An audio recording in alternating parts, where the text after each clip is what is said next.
지난 시간에는 하나님의 일꾼과 사역, 이 책을 지은 그 위얼스미 목사님 이제 소개를 했고, 그 다음에 그 목사님의 경험을 통해서 여러 가지 섬기는 일과 관련된 여러 가지 주제들, 이런 이야기를 했고, 그 다음에 이 섬김이라고 하는 것이 어떻게 정의 내려질 수 있냐 하면서 사역이란 무한하신 하나님의 자원이 사랑에 넘치는 나를 통해서, 그래서 나를 통해서 사람들의 필요를 채워주는데 사용이 되어 하나님께 영광을 돌리는 일, 이게 이제 사역이라고 이제 말씀을 드렸습니다. 이번 시간에 이 사역의 정의를 이제 다시 한번 이렇게 생각을 해보면서, 여기 이 책의 그 1장에는 그 자기의 사역을 이렇게 쭉 60년 동안의 그 사역을 돌이켜 보면서 본인이 이렇게 어려움을 겪었던 거, 이런 거 좀 이야기를 하면서 이 사역의 정의가 무엇인가를 다시 한번 먼저 내리고, 그리고 이제 30가지 토픽을 이제 이야기합니다.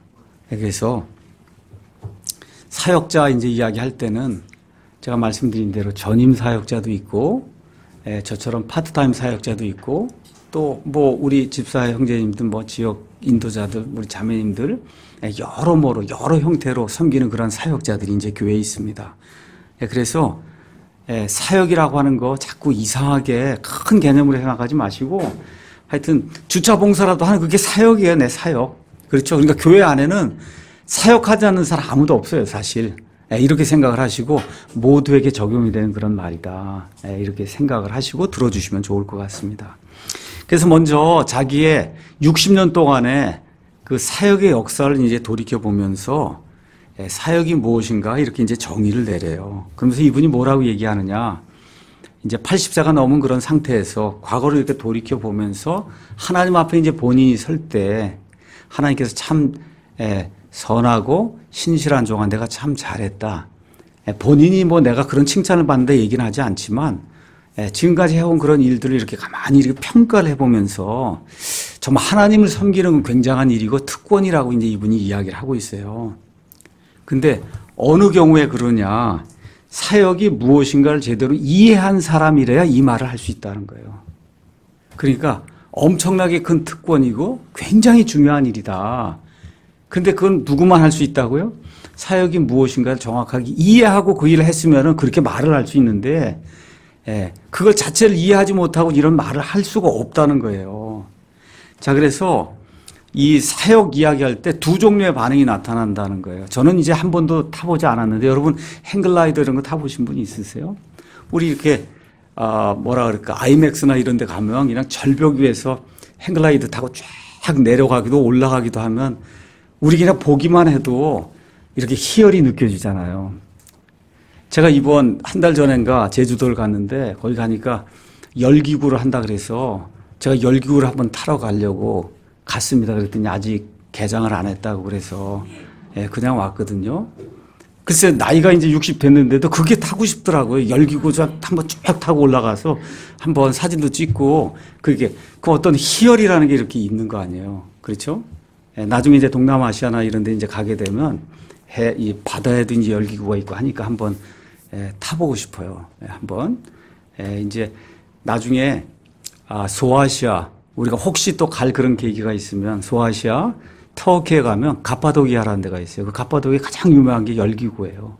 거기서 올라가면 그냥 엄청난 그런 그 규모의 그 뭐라 그럴까, 초원과 그런 풍경이 이렇게 잡힌다, 그렇게 이제 이야기를 하더라고요. 자, 그래 매일같이 이렇게 희열이 느껴지면 좋은데 많은 분들에게는 그 반대 현상이 생긴다는 거예요. 여러분 우리 그리스 신화인자 가서 보시면 시지프스 아니면 시시포스라고 하는 어떤 사람이 나오는 거 아시죠? 그 사람이 못된 짓을 해서 형벌을 받아갖고 하여튼 저 산꼭대기까지 엄청난 규모의 바위를 끌고 이렇게 올라가면 어떻게 그게 또 쭉 떨어진단 말이에요. 그럼 또 끌고 올라가고, 그럼 어떻게 죽을 때까지 영원 무궁토록 하는 게, 그게 그 보통 시지프스 아니면 시시포스의 저주 아니면 형벌 얘기할 때 그 얘기를 하는 거잖아요.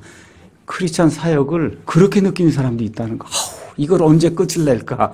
그렇죠? 그러니까 엄청난 희열을 느끼는 그런 사람도 있고, 또 반면에 매일같이 이거 지겨운 거 이거를 매일같이 반복을 내가 언제까지 이걸 하고 끝을 내야 되나 이렇게 생각하는 사람도 있다는 거예요. 자, 그런데 이 후자의 경우 아니면 또 전자의 경우 매일같이 희열 느끼는 거 불가능하잖아요. 그렇죠? 예, 그러니까 결국은 사역이라는 게 쉬운 일이 아니다. 자기 자신을 죽이고 남을 섬겨야 되는 거기 때문에. 그래서 아무리 힘들고 어려워도 하나님이 주신 말씀의 방법대로 이 사역을 수행하면 예, 끝까지 할 수 있다는 거예요. 본인이 60년 동안 해보니까 끝까지 그 일을 감당할 수 있다. 그래서 이분이 이제 뭐라고 이야기를 하느냐. 사역의 초창기에는 사역이 뭔지 모르고 하다 보니까 너무 어려웠다는 거예요. 본인도. 그래서 이런 속담을 이야기해요. 항해사가 배를 이렇게 움직여가는 그 항해사가 자기가 어떤 항구로 가는지 알지 못하고 배를 움직이면 어떤 바람이 불어도 그건 다 역풍이지 순풍이 아니라는 거예요. 한번 생각을 해보세요. 어느 항구로 가야 할지 목표가 없는데 바람이 역풍인지 순풍인지 알 수가 없잖아요. 그러니까 모든 바람이 다 역풍으로 그렇게 느껴질 수밖에 없다는 거죠. 그러니까 이제 본인도 북침례교회라고 하는 그런 신학교에서 공부 다 하고 얼마나 또 성경을 많이 읽었겠어요. 그렇죠? 이런 거 다 준비하고 최고의 교육을 받았고 지식도 이제 다 많이 쌓았고 이런 가운데 25, 26 뭐 이렇게 되면서 이제 목회를 미국에 하면 목사들이 뭐 웬만큼 이렇게 하면 25, 26 되면 그러면 석사 마치고 나오면 목사를 한단 말이에요. 군인 안 가고 그러니까 18살쯤에 이제 대학 가서 4년 하고 한 3년 또 하고 그러면 한 25만 그쯤 되면 대개 결혼도 해요. 미국 목사님들은. 이렇게 돼서 24, 25쯤 나와서 뭐 그냥 지식이 해갖고 뭐 해봐야 되겠다 그러고 또 미국 사람들 말을 잘하거든요. 중학교, 고등학교 다니면서 자기 의견을 잘 이렇게 피력하는 거를 그걸 배우지 않으면 안 되기 때문에. 그러니까 뭐 25살만 돼도 성경 쭉 이렇게 강의하면서 말하는 걸 보면 굉장히 잘한단 말이에요. 그 본인도 이런 열정에 차서 그렇게 나와서 이제 하려고 했는데 안 되는 거예요, 이게. 생각같이. 그렇죠? 그래서 이렇게 표현했어요. 배를 타고 항해하려면 나침반이 있어야 되는데 지상에서 쓰는 내비게이션 같은 이런 지도를 가지고 이걸 하려고 하니 안 된다는 거예요. 그러니까 이거 내비게이션이 맵은 땅에서 자동차 움직이는데 그게 맞지만 바다에는 그거 하려면 무슨 빌딩이 있고 뭐가 길이 있고 이게 다 있는 가운데 그 맵이 맞지만 바다의 망망대해는 아무것도 없잖아요. 무슨 뭘 해줄 수 있는 게. 그렇잖아요? 그럴 땐 나침반이 필요한 거지. 그런 맵이 필요한 게 아니라 지도가. 그렇죠? 그러니까 잘못된 걸 가지고 하나님의 사역을 하려고 하다 보니까 안 된다는 거예요. 그러면서 뭐라고 얘기하냐. 눈물을 흘리며 헤매다가 결국 원리를 발견했다. 본인도 이제 그런 이야기를 하는 겁니다. 그래서 이분 말씀은 뭐냐. 방법은 많다. 근데 원리는 적다는 거예요. 또 하나.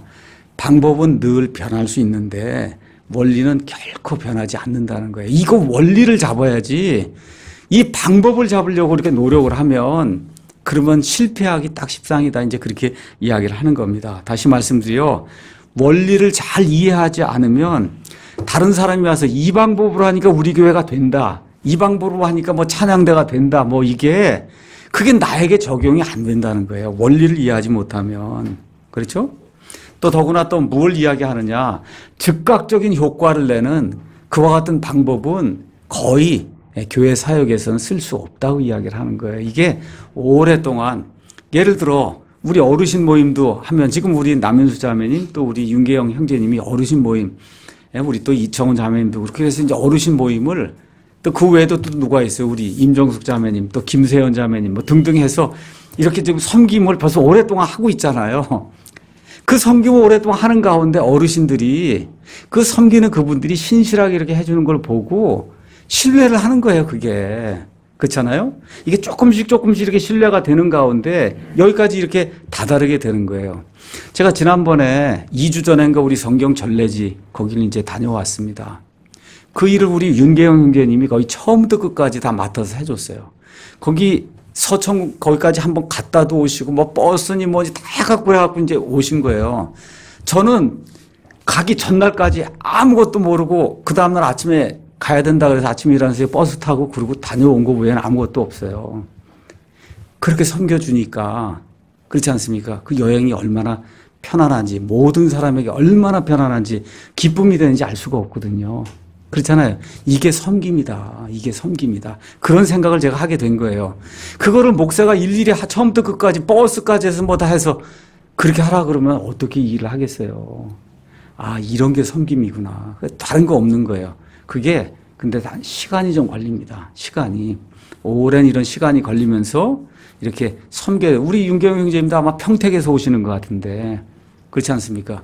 평택에서 오고 가면서 주일날 꾸준히 이렇게 와서 이렇게 해주시고, 그러면서 또 그 서천군을 다녀오고, 거기 사람들하고 통화를 하고, 이렇게 해서 그냥 모든 게 이렇게 안전하게 편안하게 될 수 있도록 2, 3주 그분이 이렇게 신경을 쓰고 여러 사람 도움을 받고, 그러고선 또 제가 그날 가서 차를 탔더니 또 여러 도우미들이 또 그 안에 탔는데 그 도우미들이 뭐 빵도 주고 뭐도 주고 다 주는데 아침을 안 먹고 와도 그냥 편하게도 다 갈 수 있도록 다 나눠도 주고 이렇게 하니까 야, 이게 진짜 그리스도인의 섬김이 이런 거구나 하는 거를 제가 그날 몸으로 크게 체험을 했습니다. 아, 정말 감사하다. 이게 정말 섬김이구나. 그런 생각을 좀 하게 됐거든요. 그래서 사역의 정의를 다시 한번 말씀드릴게요. 사역이란 무한하신 하나님의 자원이 사랑이 넘치는 채널, 나를 통해 이 사람들의 필요를 채워주는 데 사용이 돼서 하나님께 영광을 돌리는 일이다. 자, 그래서 우리가 이제 사도행전 3장 가서 보니까 사도행전 3장 1절부터 그 10절에 가서 보니까 베드로와 요한이 성전으로 이렇게 올라가는데 거기 가서 보니까 누가 나와요? 어머니 태에서부터 걷지 못하는 우리 기존에는 안진뱅이라고 돼 있는 그런 남자가 있는데 나이가 얼마쯤 됐냐? 가서 보니까 한 40살쯤 됐다. 이제 이렇게 기록이 돼 있으니까 40년 동안 한 번도 걷지 못하는 사람 구걸하려고 좀 여기다 갖다 놓은 거예요. 성전 들어가는 사람이 불쌍하다고 돈을 이렇게 줘서 그래서 이 사람 먹고 살 수 있도록. 그렇죠? 자, 그래서 베드로와 요한이 뭐를 발견했냐? 필요가 있는 사람을 발견했다는 거예요. 근데 이 사람의 필요는 두 가지예요. 하나는 육체의 병이 있고 하나는 영적인 병이 있어 하나님을 모르고 있으니까. 그렇죠? 두 가지 필요가 있는 이 사람을 지금 발견했다는 겁니다. 필요가 있는 사람을 발견해야 된다. 그러니까 우리 가정에서도 그렇고 아니면 우리가 섬기는 이러한 조그만 이러한 어떤 부서가 있을 거 아니에요. 뭐 찬양대도 있을 수 있고 뭐 주방도 있을 수 있고 뭐 영어 찬송방도 있을 수 있고 뭐가 있을 거 아닙니까 이게. 그렇죠? 이 안에 어떤 사람이 필요한 것이 있느냐. 이거를 발견해야 사역이 시작이 된다는 거예요. 그렇죠? 이거를 발견하려고 노력을 해야. 그래서 이 베드로와 요한이 이걸 발견했지만 사랑하는 마음이 없으면 그냥 지나쳐버리면 끝나는 거잖아요. 저 사람이 나하고 무슨 상관이 있어. 그렇죠? 지나쳐버리면 끝나는 거예요. 근데 어떻게 관심이 있었단 말이에요. 그렇죠? 아, 저 사람 정말 하나님의 은혜로 저 사람 구원받을 수 있겠구나. 육신의 질병 고칠 수 있겠구나 하는 생각이 들고 그렇게 돼서 사랑하는 마음으로 이 사람에게 하나님의 능력을 나누어 줘야 되겠다. 이런 생각을 하게 된 겁니다. 그래서 그 결과가 뭐로 나타나? 이 사람의 이 육신적인 질병과 또 구원받잖아요. 이렇게 되면서 영적인 질병의 이 문제 두 가지가 해결이 되는 거죠. 제가 여기 예를 들은 거, 여기 사도행전에 나와 있는 그 예를 잘 이해하셔야 돼. 또, 질병을 고치는 것만이 무슨 사역인가 보다. 그런 이야기 하려고 하는 거 아닙니다. 그런 이야기 하려고 하는 거 아니에요. 지금 말씀드리는 건 그것이 무슨 필요가 되든 어떤 사람이 부부가 있는데 정말 이혼해야 될 정도로 심각한 그러한 그 부부 생활의 위기를 겪는 사람도 있잖아요. 그렇지 않습니까? 그럼 어떻게 해야 돼요? 이걸 어떻게 내가 가까이 살면, 가까이 있으면 어떻게 도와줄 수 있는 방법이 없을까? 그렇죠? 이거를 노력을 해야 된다는 게 저 사람을 사랑하는 그런 입장에서 노력을 해야 된다. 이렇게 될 때 하나님의 능력이 나타나서 그 가정이 치유가 될 수 있다. 그렇죠? 이런 게 사역이라고 하는 겁니다. 사역. 그래서 그 결과가 뭐예요? 온 백성이 그가 걷는 것과 하나님을 찬양하는 것을 봤다. 이렇게 이야기하면서 하나님을 찬양하는 그런 일이 생기게 되고 그 결과 많은 사람들이 이 일을 통해서 하나님을 믿는 일이 생기게 됐잖아요. 그렇죠? 그러니까 이게 크리스찬 사역의 모델이 돼야 된다는 거예요. 크리스찬 사역의 모델. 첫 번째, 개인적인 차원에서 일단 하나님의 무한하신 자원에 눈을 떠야 된다는, 하나님이라면 이 일을 하실 수 있다. 그렇죠? 우리가 누구를 섬기려고 하는데 인간의 방법으로 그게 안 될 수 있잖아요. 부부 사이가 너무 틀어졌어요. 이게 인간의 방법으로 이걸 다시 붙여놓을, 저게 될까? 저 50년 문제인데 저게 될까? 이럴 수 있단 말이에요. 근데 저와 여러분 안에 어떤 확신이 있어야 되냐? 하나님께는 불가능한 일이 없다는 그런 확신을 가지고 하나님의 무한하신 자원이 있지 않냐? 그렇죠? 여기에 일단 눈을 뜨고 하나님이라면 함께 하시면 이 일이 풀릴 수 있겠다. 그 생각을 하고 사랑하는 마음을 가지고 사람들의 필요를 내가 돌아봐야 된다는 거예요. 네, 사람들의 필요를 돌아봐야 된다. 이렇게 되면서 그 하나님의 강력한 자원들을 흘러가게 만드는 그런 통로, 채널이 되도록 내 자신을 내어놓아야 된다는 거죠. 그렇죠? 그러고 나서 결국 맨 끝이 뭐예요? 베드로와 요한이 영광 받는 게 아니라 이 사람이 하나님께 영광을 돌리고, 그렇죠? 구원받은 많은 사람들이 하나님께 영광을 돌렸지. 또 여기 가서 보면 베드로가 16절에도 그러잖아요. 그분의 이름을 믿는 믿음을 통해 그분의 이름이 너희가 보고하는 이 사람을 강건하게 해. 내가 한 게 아니다. 우리가 한 게 아니다. 여기 나와 있는 이름, 예수라고 하는 게 아니고 예수라고 하는 그 이름의 인격체, 이름이라고 하는 인격체를 이야기하는 거예요. 인격체. 그래서 예수 그리스도라는 그 인격체, 그분이 이 모든 일을 했다고 하며 이 베드로와 요한이 영광을 오직 하나님께만 돌리는 이와 같은 아름다운 모습이 이 안에 기록이 되어 있습니다. 그렇죠? 이렇게 하나님께 영광이 온전히 돌려지게 될 때 성령님께서는 하나님을 알아야만 하는 사람들에게 이 사건을 사용해서 이 사람들이 믿고 구원받을 수 있도록 만드는 그런 사역을 이제 또 성령님이 하신다는 거예요. 다시 말씀드려 절망에 빠져 있고 필요가 있는 그 한 사람에게 베드로와 요한이 다가가서 사랑하는 마음으로 채널이 돼서 하나님의 무한하신 자원을 가지고 이 사람이 고칠 수 있다. 그 사람을 고쳐줄 수 있다고 하는 이와 같은 그 믿음을 가지고 하나님께 영광 돌리는 그런 일을 할 때 그 사람뿐만 아니라 초대교회가 흥황하게 되는 그런 아름다운 일이 이제 발생을 했다는 겁니다.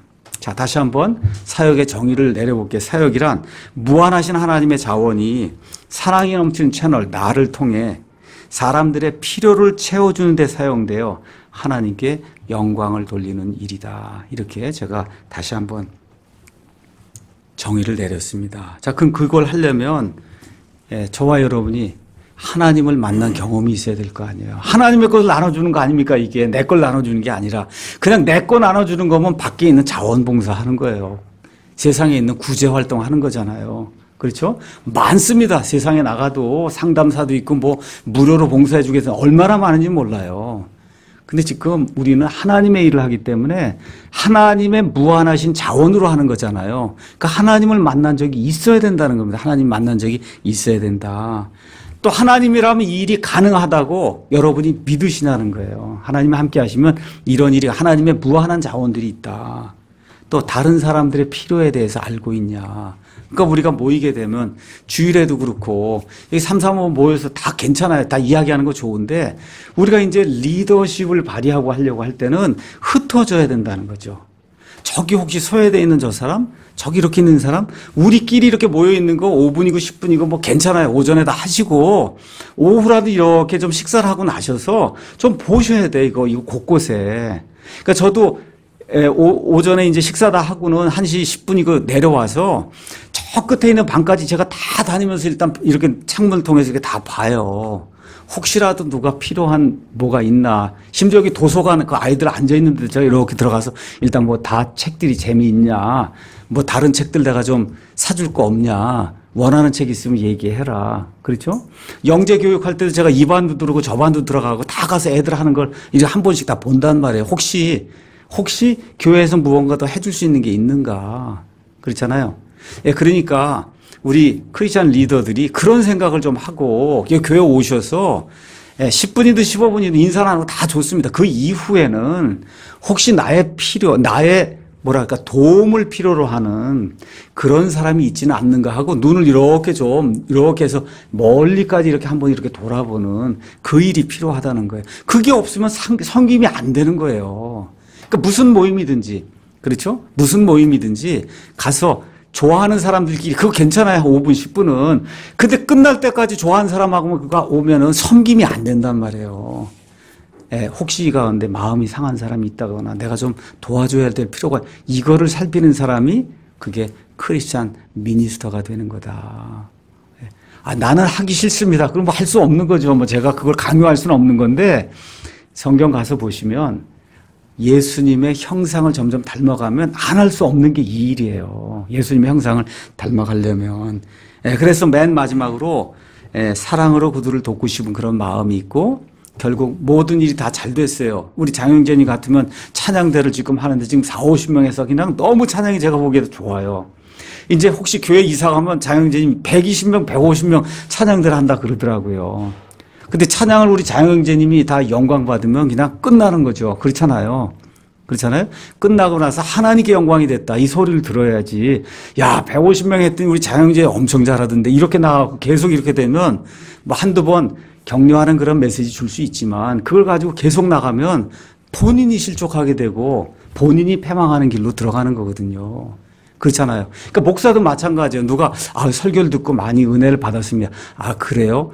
그런데 맨날 그 얘기 하도록 내버려두면 안 되잖아요.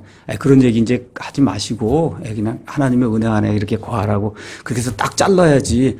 그럼요. 제가 설교를 이렇게 잘하고 있습니다. 이렇게 하고 안 되잖아요. 그게. 그거 자기가 패망하는 길인데. 그렇죠? 이렇게 해서 맨 끝이 하나님께 영광이 되는 이 방향으로 이렇게 초점이 맞춰지면 하나님의 사역을 하는 거다.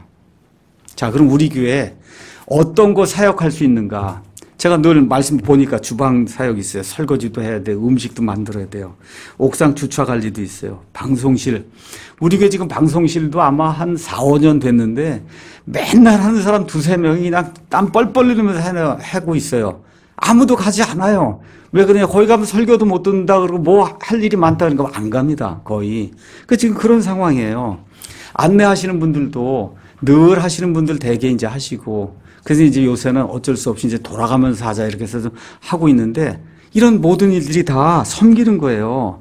또 우리 교회는 신방하는 그런 일도 좀 필요하고 상담하는 일도 필요한데 목사가 월화수목금 세상 나가서 일하고 지금 금요일 저녁부터 이 일요일까지 이제 일을 하고 있는데 이러다 보니까 현실적으로 신방이라는 게 뭐 가서 예배 드리는 그런 신방이 아니고 영어로 얘기하면 비지테이션이에요. 그냥 방문하는 거예요.